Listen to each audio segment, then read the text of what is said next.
Hi friends, ಎಲ್ಲರಿಗೂ ನಮಸ್ಕಾರ. ಬನ್ನಿ ಫ್ರೆಂಡ್ಸ್, ನಿನ್ನ ಜೊತೆ ನನ್ನ ಕತೆ ಸೀರಿಯಲಿನ ಇವತ್ತಿನ ಸಂಚಿಕೆ ಏನಾಗ್ತದೆ ಅಂತ ನೋಡೋಣ. ಅದಕ್ಕೂ ಮುಂಚೆ ಯಾರೆಲ್ಲ ನನ್ನ ವಿಡಿಯೋ ನೋಡ್ತಾ ಇದ್ದೀರಾ ಅವರೆಲ್ಲ ಪುಟ್ಟದೊಂದು ಲೈಕ್ ಮಾಡಿ ಹಾಗೆ ಸಬ್ಸ್ಕ್ರೈಬ್ ಮಾಡ್ಕೊಳ್ಳಿ. ಬನ್ನಿ ಫ್ರೆಂಡ್ಸ್, ಸ್ಟಾರ್ಟ್ ಮಾಡೋಣ. ಮೊದಲಿಗೆ ಫ್ರೆಂಡ್ಸ್, ಅಜಿತ್ ಭೂಮಿಗೆ ಟೀ ಮಾಡ್ಕೊಬಾ, ಕಡಕ್ ಚಾಯ ಮಾಡ್ಕೊಬಾ, ನಾ 3 ಜನಕ್ಕೂ ಅಂತ ಕಳಿಸ್ತಾ ಇರ್ತಾನೆ. ಅವಾಗ ಬಂದ್ಬಿಟ್ಟು ಸಂಗೀತ, ಬೇಡ ಕಣು ಪ್ಲೀಸ್, ಅವಳನ್ನ ಯಾಕೋ ಡಿಸ್ಟರ್ಬ್ ಮಾಡ್ತೀಯಾ ಅಂತ ಹೇಳ್ತಾ ಇರ್ತಾನೆ. ಅಮ್ಮ ನಿಂಗೆ ಗೊತ್ತಾಗಲ್ಲ, ಇಲ್ಲಾಂದ್ರೆ ಅವಳು ಇನ್ನೂ ಕುಗ್ಗೋಗ್ತಾಳೆ ಕಣಮ್ಮ, ಕೆಲಸ ಮಾಡೋ ಕಡೆ ಕಾನ್ಸಂಟ್ರೇಟ್ ಮಾಡಿದರೆ ಎಲ್ಲನೂ ಮರ್ತ್ಕೋತಾಳೆ, ಸುಮ್ಮನಿರು ಅಂತ ಹೇಳ್ತಾ ಇರ್ತಾಳೆ. ಹೋಗು ಭೂಮಿ ಅಂತ ಹೇಳ್ತಾ ಇರ್ತಾಳೆ. ಇನ್ನೇನು ಕಿಚನ್ಗೆ ಹೋಗ್ಬೇಕು ಅಷ್ಟೊತ್ತಿಗೆ ಅಜ್ಜಿ ಓಡ್ ಬರ್ತಾಳೆ. ಬಂದ್ಬಿಟ್ಟು ನಿಂತ್ಕೊ ಅಂತ ಬೈತಾಳೆ.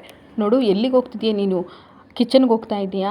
ಅನ್ನಪೂರ್ಣೇಶ್ವರಿ, ಅದು ಅನ್ನ ಕೊಡೋ ಅನ್ನಪೂರ್ಣೇಶ್ವರಿ ನೀನು. ತಂಗ್ಳನೂ ಸಹ ಪ್ರಸಾದ ಆಗುತ್ತೆ, ಅಂಥ ಜಾಗಕ್ಕೆ ನಿನ್ನಂಥವಳು ಹೋಗ್ಬಾರ್ದು. ಇಲ್ಲಿರೋ ದವಸ ಧಾನ್ಯ ಎಲ್ಲ ನಾನು ತುಂಬ ಕಷ್ಟಪಟ್ಟು ತಂದಿಟ್ಟಿರೋದು, ಅಂಥದ್ದನ್ನೆಲ್ಲ ಮುಟ್ಟಿ ನೀನು ಮೈಲಿಗೆ ಮಾಡಬೇಡ ಅಂತ ಹೇಳ್ತಾ ಇರ್ತಾಳೆ. ಅವಾಗ ಅಜಿತ್ತು, ಹೌದಾ, ಹಾಗಾದ್ರೆ ಮೈಲಿಗೆ ಮಾಡಬಾರ್ದ್ವಾ? ನಾನು ಸಹ ಭೂಮಿನ ಮುಟ್ಟಿ ಮೈಲಿಗೆ ಮಾಡಿದ್ದೀನಿ, ನನ್ನನ್ನು ಬಿಟ್ಬಿಡಿ, ಹಾಗಾದರೆ ನಾನು ಹೋಗ್ತೀನಿ ಅಂತ ಹೇಳ್ತಾ ಇರ್ತಾನೆ. ಆಗ ಅಜಿತ್ ಹೇಳ್ತಾನೆ, ಹಾಗಾದರೆ ಭೂಮಿ ಅಡುಗೆ ಮಾಡೋದು ಬೇಡ, ನೀವೇ ಯಾರು ಒಬ್ಬರು ಅಡುಗೆ ಮಾಡಿ, ನಾನು ನನ್ನ ಹೆಂಡ್ತಿನ ಕಾಲ ಮೇಲೆ ಕಾಲು ಹಾಕೊಂಡು ಕೂತ್ಕೊಂಡು ಊಟ ಮಾಡ್ತೀವಿ. ಇವಾಗ ನಾನು ಅವಳನ್ನ ಮುಟ್ಟಿದ್ದೀನಲ್ವ, ನನ್ನನ್ನು ಹೊರಗಡೆ ಕಳಿಸಿ, ನಾನು ಹೊರಗಡೆ ಹೋಗ್ತೀನಿ ಅಂತ ಹೇಳ್ತಾ ಇರ್ತಾನೆ.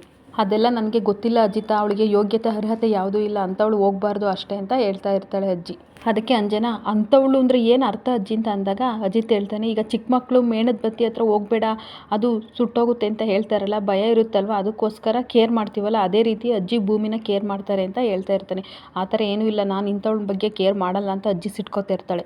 ಅದಕ್ಕೆ ಅಂಜನಾ ಹೇಳ್ತಾ ಇರ್ತಾಳೆ, ಅಜ್ಜಿ ಬೈತಾ ಇರೋದು ಭೂಮಿನ, ನೀನು ಯಾಕೆ ವಹಿಸ್ಕೊಂಡು ಬರ್ತೀಯ ಯಾವಾಗಲೂ, ಅವಳು ಎಂಥವಳು ಅಂತ ನಿನಗೆ ಗೊತ್ತಿಲ್ವ ಅಂತ ಹೇಳ್ತಾ ಇರ್ತಾಳೆ.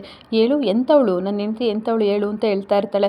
ಅದು ಅನ್ಬೇಕಾದ್ರೆ, ಏಯ್ ಏನು ನನ್ನ ಹೆಂಡ್ತಿ ಬಗ್ಗೆ ಈ ಥರ ಇಷ್ಟು ಅಗ್ರವಾಗಿ ಮಾತಾಡ್ತೀಯ ನೀನು, ಯಾರಾದರೂ ಮಾತಾಡಿದರೆ ನಾನು ಸಹಿಸಲ್ಲ ನೋಡಿ ಅಂತ ಆವಾಜ್ ಆಗ್ತಾ ಇರ್ತಾನೆ. ಅಷ್ಟೊತ್ತಿಗೆ ಅಜಿತ್ತಪ್ಪ, ಹೂನಪ್ಪ, ನೀನು ಹೆಂಡ್ತಿ ಬಗ್ಗೆನ ವಹಿಸ್ಕೊಂಡು ಮಾತಾಡು, ನಾವು ಯಾರೂ ನಿನಗೆ ಲೆಕ್ಕ ಇರಲ್ಲ, ನಾವು ಎತ್ತವರು ಸಹ ನಿನಗೆ ಬೇಡವಾಗಿದ್ವಿ, ನಿನಗೆ ಹೆಂಡ್ತಿ ಮಾಡಿದ್ದೇ ಸರಿ ಆಯಿತಾ ಅಂತ ಹೇಳ್ತಾ ಇರ್ತಾನೆ. ಅಪ್ಪ ಅದು ಹಾಗಲ್ಲ ಅಂತ ಹೇಳ್ತಾ ಇರ್ತಾನೆ. ಅಷ್ಟೊತ್ತಿಗೆ ಅಂಜನಾ, ಅಲ್ಲ ಅಜ್ಜಿ ತಂದಾಗ ನೀನು ಬಾಯಿ ಮುಚ್ಚು, ನಾನು ನಮ್ಮ ಅಪ್ಪನ ಜೊತೆ ಮಾತಾಡ್ತಾ ಇರೋದು ಅಂತ ಹೇಳ್ತಾನೆ. ನೋಡಿ ಅಜ್ಜಿ, ಭೂಮಿ ಮಾಡಿರೋದು ತಪ್ಪೇ ಇಲ್ಲ, ಅವಳು ಬೇಕಂತ ಜಾಗಕ್ಕೆ ಹೋಗಿಲ್ಲ, ಅವಳ ಉದ್ದೇಶನೂ ಸಹ ಅದಾಗಿರಲಿಲ್ಲ, ಅವಳು ಗೊತ್ತಿಲ್ಲದೆ ಹೋಗಿದ್ದಾಳೆ.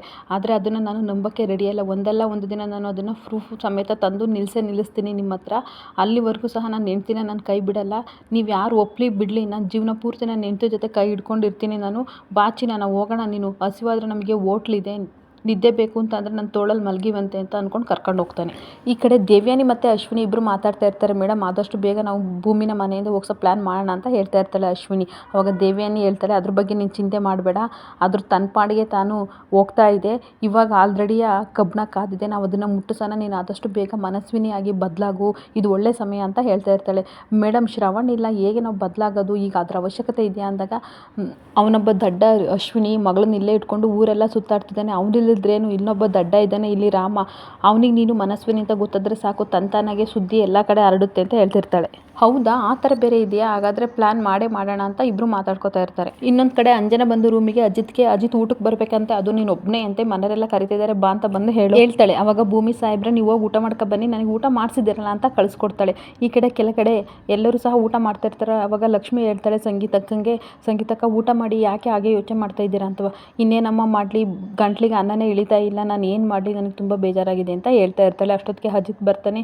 ಬನ್ನಿ ಊಟ ಮಾಡಿ ಅಂತ ಅಂದಾಗ, ಎಲ್ಲಿ ನೀನು ಹೆಂಡ್ತಿ ಅಂತ ಕೇಳಿದಾಗ, ಅವಳನ್ನ ಕರ್ಕೊಬರಲಿಲ್ಲ, ಏಕೆಂದರೆ ಅವಳು ಅನ್ನಪೂರ್ಣೇಶ್ವರಿ ಅಲ್ವಾ, ಅವಳು ಬಂದರೆ ಇಲ್ಲಿರೋರು ಸಹ ಕೈ ತೊಗೊಂಡು ಹಾಗೆ ಎದ್ದೋಗ್ಬಿಡ್ತಾರೆ, ಅದಕ್ಕೆ ನಾನು ಹೆಂಡ್ತಿ ಕರ್ಕೊಬರಲಿಲ್ಲ, ಲಕ್ಷ್ಮಕ್ಕ ಒಂದು ತಟ್ಟೆಗೆ ಅನ್ನ ಕೊಡಿ, ನಾನು ಅಲ್ಲಿಗೆ ಹೋಗಿ ಊಟ ಮಾಡ್ತೀನಿ ಅಂತ ಹೇಳ್ತಾ ಇರ್ತಾನೆ. ಅದಕ್ಕೆ ಅಂಜನಾ, ಅಲ್ಲಿಗೆ ಯಾಕೆ ಹೋಗ್ತೀಯಾ, ಇಲ್ಲೇ ಊಟ ಮಾಡು. ಅದಕ್ಕೆ ಅಜಿತ್ ಹೇಳ್ತಾನೆ, ನೋಡು ಸರಿಯಾಗಿ 2 ಕಿವಿನೂ ಕೇಳಿಸ್ಕೊ, ನಾನು ನನ್ನ ಹೆಂಡ್ತಿಗೆ ಊಟ ಮಾಡಿಸಿದ್ದೀನಿ, ಈಗ ಅವಳು ನನಗೆ ಊಟ ಮಾಡಿಸ್ತಾಳೆ, ಅದಕ್ಕೋಸ್ಕರ ನಾನು ಹೋಗ್ತಾ ಇದ್ದೀನಿ, ಆಮೇಲೆ ಊಟ ಮಾಡಿ ಇಬ್ಬರು ಮಲ್ಕೋತೀವಿ, ಅವಳು ತೊಡೆ ಮೇಲೆ ನಾನು ಮಲ್ಕೋತೀನಿ, ಇನ್ನು ಮುಂದೆ ಅಂತ ಹೇಳ್ತಾ ಇರ್ತಾನೆ.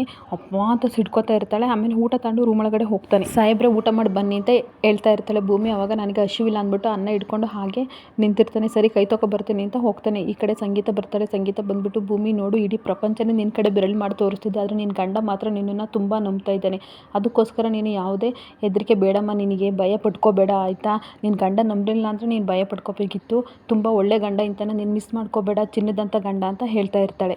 ಅಷ್ಟೊತ್ತಿಗೆ ಅಜಿತ್, ಅಮ್ಮ ಊಟ ಆಯಿತಾ ಅಂತ ಕೇಳ್ತಾ ಇರ್ತಾನೆ. ಹಿಂಗಪ್ಪ ನಿನ್ನ ಬಿಟ್ಟು ನಾನು ಊಟ ಮಾಡಲಿ ಅಂತ ಹೇಳ್ತಾ ಇರ್ತಾಳೆ. ಅಮ್ಮ ಹೋಗಿ ಊಟ ಮಾಡಿ ಅಂತ ಹೇಳಿ ಕಳಿಸ್ತಾಳೆ. ಆಗ ಸಂಗೀತ ಹೋಗ್ತಾಳೆ. ಇನ್ನೊಂದು ಕಡೆ ಅಜಿತ್ ಊಟ ಮಾಡ್ತಾನೆ, ಹಾಗೆ ಕೂತಿರ್ತಾನೆ. ಆವಾಗ ಬಂದುಬಿಟ್ಟು, ಸಾಹೇಬ್ರೆ ನಾನು ಊಟ ಮಾಡಿಸ್ತೀನಿ ಅಂತ ಊಟ ಮಾಡಿಸ್ತಾ ಇರ್ತಾಳೆ. ಬೇಡ ಅಂದರೂ ಸಹ ಬಿಡಲ್ಲ, ನೀವು ನನಗೆ ಊಟ ಮಾಡಿಸಿದ್ರಲ್ವ, ಹೀಗೆ ನಾನು ಸಹ ನಿಮಗೆ ಊಟ ಮಾಡಿಸ್ತೀನಿ, ಹೊಟ್ಟೆ ತುಂಬ ಊಟ ಮಾಡಿ ಅಂತ ಊಟ ಮಾಡಿಸ್ಬಿಟ್ಟು ಇಡೀ ಕೈ ಬರ್ತೀನಿ ಅಂತ ಹೋಗ್ತಾಳೆ. ಅಲ್ಲಿ ಅಳ್ತಾ ಇರ್ತಾಳೆ. ಯಾಕೆ ಹಿಂಗೆ ನೆಂದಿದೀಯಾ ಅಂದಾಗ, ನನಗೆ ಶವರ್ ಆನ್ ಮಾಡಿಬಿಟ್ಟೆ ಮಿಸ್ ಆಗಿ, ಅದಕ್ಕೆ ಅಂತ ಹೇಳ್ತಾ ಇರ್ತಾಳೆ. ಯಾಕೆ ಸುಳ್ಳು ಹೇಳ್ತೀಯಾ, ಹಳೆದನ್ನೆಲ್ಲ ನೆನೆಸ್ಕೊಂಡು ಮತ್ತೆ ನೀನು ಅಳ್ತಾ ಇದೀಯಾ ಅಂತ ಹೇಳ್ತಾ ಇರ್ತಾನೆ ಅಜಿತ್. ಬೇಜಾರು ಮಾಡ್ಕೋಬೇಡ ಭೂಮಿ, ಒಂದಲ್ಲ ಒಂದಿನ ನೀನು ನಿರ್ದೋಷಿ ಅಂತ ನಾನು ಪ್ರೂಫ್ ಮಾಡ್ತೀನಿ ಅಂತ ಹೇಳ್ತಾ ಇರ್ತಾನೆ. ಅಷ್ಟೊತ್ತಿಗೆ ಮಲ್ಕೋ ಟೈಮ್ ಆಗಿದೆ ಅಂತ ಇಬ್ಬರು ಮಲ್ಕೋತಾರೆ. ಮಲ್ಕೋಬೇಕಾದ್ರೆ ಮತ್ತೆ ಯೋಚನೆ ಮಾಡ್ತಾ ಇರ್ತಾಳೆ, ಲಾಡ್ಜಲ್ಲಿ ನಡೆದಿದ್ದೆಲ್ಲ ಆ ಓನರ್ ಯಾಕೆ ನನ್ನ ಮೇಲೆ ಈ ರೀತಿ ಸುಳ್ಳು ಹೇಳಿದ, ಯಾಕೆ ನನ್ನನ್ನು ರೂಮ್ ನಂಬರ್ 8ಗೆ ಹೋಗು, ಅಲ್ಲಿ ಪ್ರಕಾಶ್ ಅಂತ ಇದ್ದಾನೆ ಅಂತ ಎಲ್ಲ ಹೇಳಿದ್ನಲ್ಲ, ಏನಿರ್ಬೋದು, ಯಾರಾದರೂ ನನ್ನನ್ನು ಟ್ರ್ಯಾಪ್ ಮಾಡಿದ್ದಾರೆ ಅಂತ ಯೋಚನೆ ಮಾಡ್ತಾ ಇರ್ತಾಳೆ. ಅಲ್ಲ, ಒಂದು ವೇಳೆ ಸಾಹೇಬರು ನನ್ನನ್ನು ನಿರ್ದೋಷಿ ಅಂತ ಪ್ರೂಫ್ ಮಾಡದೆ ಹೋದರೆ ನನ್ನ ಮೇಲಿನ ಕಳಂಕ ಹಾಗೆ ಉಳ್ಕೊಳ್ಳುತ್ತಾ, ಹಾಗಾದರೆ ನಾನು ಕಳಂಕನ ಹೊತ್ಕೊಂಡು ತಿರುಗಾಡಬೇಕಾಗುತ್ತಾ ಅಂತ ಯೋಚನೆ ಮಾಡ್ತಾ ಇರ್ತಾರೆ. ಇಲ್ಲಿಗೆ ವಿಡಿಯೋ ಮುಕ್ತಾಯವಾಗುತ್ತದೆ. ಈ ವಿಡಿಯೋ ಇಷ್ಟ ಆದರೆ ಪುಟ್ಟದೊಂದು ಲೈಕ್ ಮಾಡಿ, ಹಾಗೆ ಸಬ್ಸ್ಕ್ರೈಬ್ ಮಾಡ್ಕೊಳ್ಳಿ. Thank you.